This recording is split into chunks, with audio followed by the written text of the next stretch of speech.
ஆஸ்திரேலிய அணியுடனான 3வது T20 cricket போட்டியில 5 விக்கெட்டுகள் வித்தியாசத்துல வெற்றியை பெற்றுள்ளது இந்திய அணி. கடந்த ஆட்டத்துல மோசமான தோல்வியை தழுவிய நிலையில விட்டதை பிடிக்கிறோம் அப்படிங்கிற ரீதியில பதிலடி கொடுத்திருக்கிறது கவனம் ஈர்த்திருக்கு.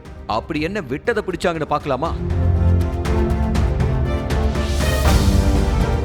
ஒருநாள் கிரிக்கெட் தொடருக்கு அப்புறம் 5 போட்டிகள் அடங்கிய T20 கிரிக்கெட் தொடர்ல இந்தியா ஆஸ்திரேலியா அணிகள் மோதி வர்றாங்க. தொடரோட முதல் போட்டி மழையின் குறுக்கீட்டால தடைபட்டு பின்னர் கைவிடப்பட்டுச்சு. அதுக்கப்புறம் தொடர்ந்து ஆஸ்திரேலியாவினுடைய மெல்போர்ன்ல அக்டோபர் 31ஆம் தேதி 2வது போட்டி நடந்துச்சு. துவக்க முதலே சொதப்பிய இந்திய அணி 18 ஓவர்கள்ல எல்லா விக்கெட்டுகளையும் இழந்து 125 ரன்களுக்கெல்லாம் சுருண்டுச்சு. 2வதா பேட்டிங் செஞ்ச ஆஸ்திரேலியா 14வது ஓவர்லயே டார்கெட்டை அடிச்சு முடிச்சு அபார வெற்றி பெற்றுச்சு. தொடரோட 3வது போட்டி ஞாயிற்றுக்கிழமை நடந்துச்சு. முதல்ல பேட்டிங் செஞ்ச ஆஸ்திரேலிய அணி 20 ஓவர்கள் முடிவில் 6 விக்கெட்டுகள் இழப்புக்கு 186 ரன்கள் எடுத்துச்சு.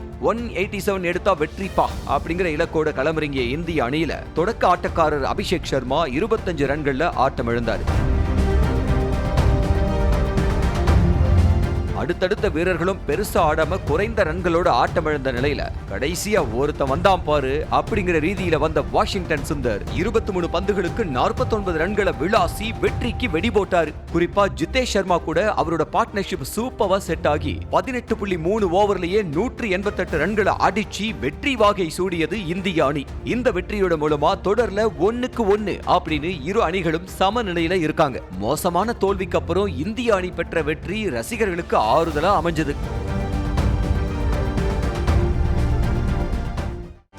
செய்திகளை உடனுக்குடனும் துல்லியமாகவும் தெரிந்து கொள்ள சப்ஸ்கிரைப் பண்ணுங்க.